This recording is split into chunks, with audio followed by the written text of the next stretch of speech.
If you enjoyed this podcast, please subscribe, like, and share so we can find others like yourself. BitcoinBasicsPodcast.com. And it's not really important to understand those algorithms and how they work. All you really need to understand is you can't go backwards. It's a one-way function from private to public to Bitcoin address. There is absolutely no way to go from Bitcoin address back to public and back to private.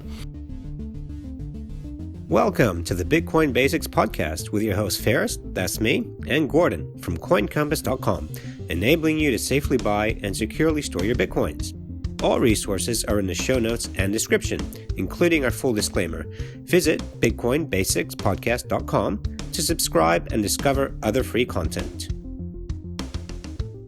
Good morning, good afternoon, and good evening, wherever you may be in the world today. We are on episode 16 of our 30 Days of Bitcoin. It is April the 6th today, and I am Ferris, your host, along here with Gordon. Gordon, how are we doing? And can you tell us what time it is in crypto world and what Bitcoin is up to now? Block time. The block time is 624,646 according to blockstream.info Explorer. Price of Bitcoin is down a whopping $12 since we last did a podcast at $7,054 according to Bitstamp. So today's question is actually a follow-up on our previous podcast. It was a tech-heavy question, and we've devoted 2 sessions to it. So if you haven't listened to episode 15, please go back and revisit that.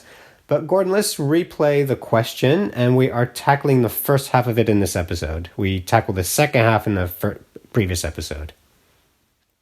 Hi, my name is Kevin. I'm currently taking computer science under the IB diploma, and the question I had was about the security of the Bitcoin. Correct me if I'm right, but I believe that the Bitcoin is a peer-to-peer network in order for everyone to work, and I know that there is the SHA256 that ensures the security of the network, and I was wondering how you could explain more deeply into how, even though all networks are connected together, how it technically is more secure and how no one has access to each other's information, even though there is a peer-to-peer network.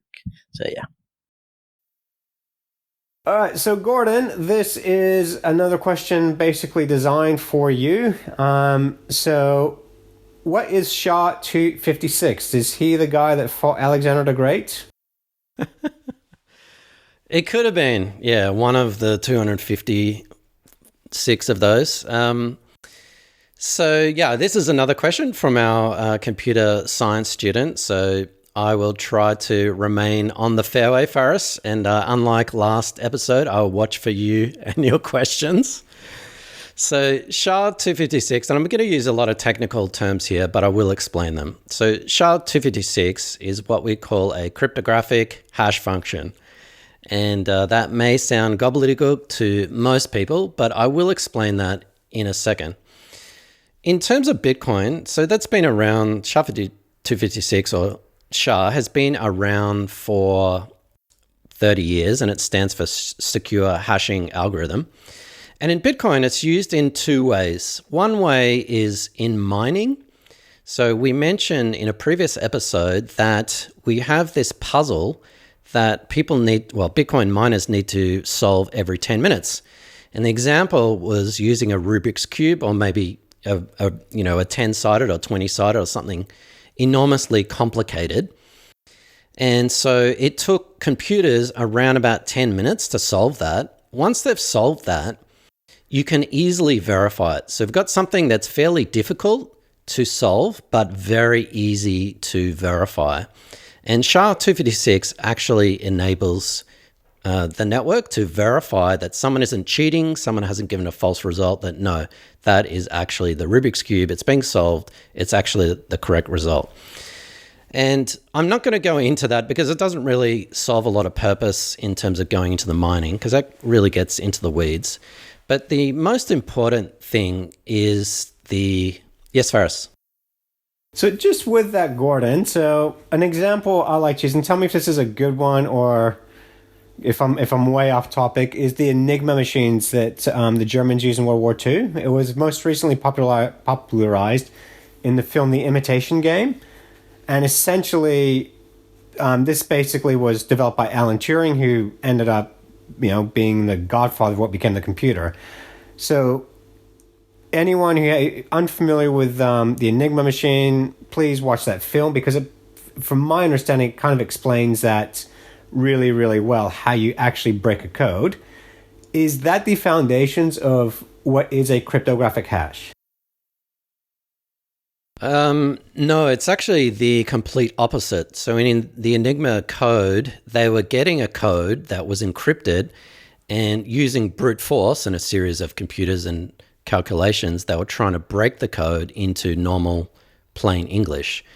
Well, a cryptographic hash function, which I'll explain in a second, is actually going the reverse way. It's actually going into something encrypted. So as I said before, in the Bitcoin networks, it's used in two ways. One is mining, so verifying that the Rubik's Cube is solved. And the second way, and probably more importantly, is to do with Bitcoin addresses and how they are created. So a lot of mathematicians and cryptographers are going to have their ears bleed in the next couple of minutes as I explain this. And I know I'm simplifying it. But essentially, a cryptographic hash function is a one-way process. So going back to our wallet series, a Bitcoin's wallet main role is to generate private keys, so like our password, into public keys and Bitcoin addresses, like our email address or our bank account numbers, something that's public and something that's shared. And one of the ways that it does it, and there is actually two separate processes, but I'm simplifying it, is to use what's called a cryptographic hash function. Now, a simple way of thinking about this is that you've got some kind of input, and I know I'm taking everyone back to elementary algebra, those exam questions, solve for x equals 3a plus 2ab kind of thing. That's basically what it is. And it takes some sort of input of a random size, so you're not sure what the input is, and it generates an output of fixed length. And that output of fixed length happens to be a Bitcoin address. So let me give you a really, really simple example. Let's say everyone had a Bitcoin address of 3 digits. So Faris's, your Bitcoin address is 333. Someone else's is 695. Someone else's is 999. My Bitcoin address is 100. All right. Well, that's my public Bitcoin address, my email address. It's not my password. So you could say, and you could try and guess, all right, well, how did he get that Bitcoin address of 100? What were the inputs when we're talking about this hash function? What are the inputs that could generate a result of 100? And so you could say, well, that's easy. It's 50 plus 50, or 49 plus 51, or 100 plus 0, or 200 minus 100. You can see, even with a 3-digit number, there are maybe 1,000 possibilities: addition, subtraction, division, or whatever. So even just a 3-digit number is almost virtually impossible to do what the Enigma machine was and reverse engineer the actual original input. So if you think of a Bitcoin address being 34 to 36 digits and characters, uppercase, lowercase, and numbers, it's virtually impossible for someone to reverse engineer from their Bitcoin address, well, what is their private key? So that's what a cryptographic hash function does. It takes some sort of random input, which isn't random, but it is for the purposes of this demonstration, 50 plus 50, and it generates a fixed length of 3 digits output. Even with that, it's virtually impossible to reverse engineer. So it's a one-way function. You have an input and it results in an output. Do you want to learn how to safely buy and securely store your Bitcoins? CoinCompass.com is running a free 2-hour webinar on Sunday, 31st of May. To register and for more details, visit coincompass.com/webinar. So I just want to make sure I'm understanding this correctly. So with the example you just gave and everything you're saying, let's just say you have a lock or a keyhole in a door, and you basically put the mold in there and you create the key to go in. But as soon as something in the door lock changes, that key won't work.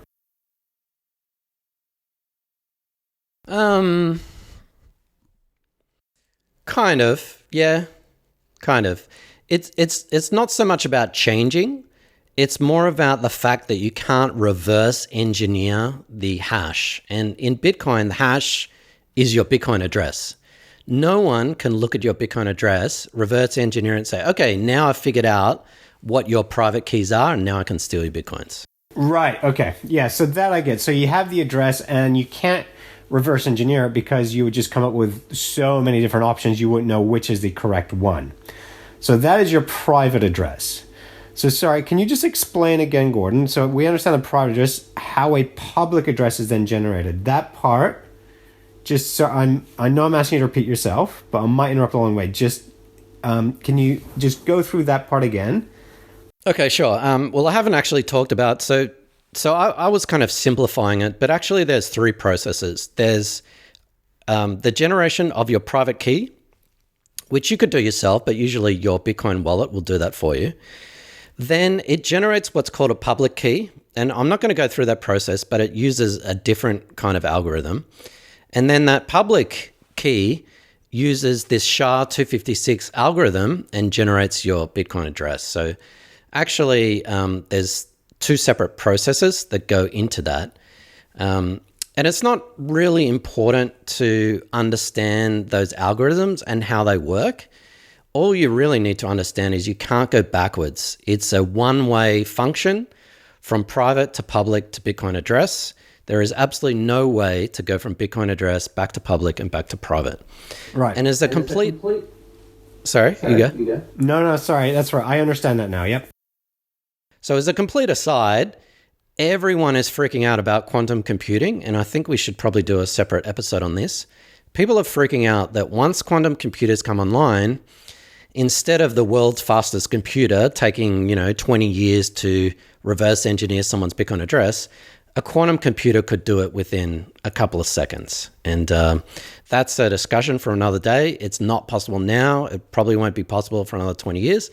And so you're seeing all these blockchains and altcoins based on this. This blockchain is quantum resistant. You can't reverse engineer our addresses, unlike you can Bitcoin. Bitcoin's going to get destroyed by quantum computing. That's what they're talking about, reverse engineering Bitcoin addresses. Okay. So at the moment, you can't reverse engineer a Bitcoin address, be it private or public. Well, you can't reverse engineer a Bitcoin address. Your private keys obviously need to be known to the person whoever has the private keys controls the Bitcoin. But on the blockchain or on this digital ledger that we've been talking about, all you see is Bitcoin addresses. This Bitcoin address sent this amount of money to this Bitcoin address. Okay, cool. All right, Gordon, so we've actually just been having a very long conversation off camera here, which we've edited out because we like using real-world examples to help people understand the world of Bitcoin. And that's why we actually talk about gold so much because, there's just a lot of attributes that they do share. But with trying to understand this hash, this SHA256, this is something where it's really difficult to visualize basically what is mathematics. It's hard for people to visualize a mathematical equation, understand it. We tend to get fed up pretty quickly and walk away from a math problem. But you, in one of our podcasts, you mentioned a Rubik's Cube. And I think, can you go through that again? Because I think that's a nice three-dimensional way of understanding what we've been talking about. Yeah, so again, eyes and ears are going to bleed from the cryptographers, but I'll try this again. So I mentioned the Rubik's Cube, how you start a Rubik's Cube in a jumbled state or a seemingly random state. And let's say it's a 10-sided Rubik's Cube. And then you spend time solving that puzzle, coming up with, all sides the same color. You got the white, the orange, the green, the blue, and whatnot. So that's very easy to verify. And that trivial example I gave before of, 100 was the output. But let's say in a Rubik's Cube, all colors being the same on the same side, that's the answer or that's the output. Well, if you wanted to reverse engineer that, you would say, okay, well, I can see you've finished the puzzle. It's correct. But what was your starting point? And it would be virtually, practically, absolutely impossible to say, I know exactly what starting point you used when you first started this puzzle 10 minutes ago. So that's like our private key or the starting point or the inputs. That's, that's just impossible to actually know where that person started trying to solve the Rubik's Cube. Okay, that makes a lot of sense. It's easy to visualize because you can see that, all the colors ended up on the one side, but you have no idea how it started, what the pattern was on each side. Okay, that I get now.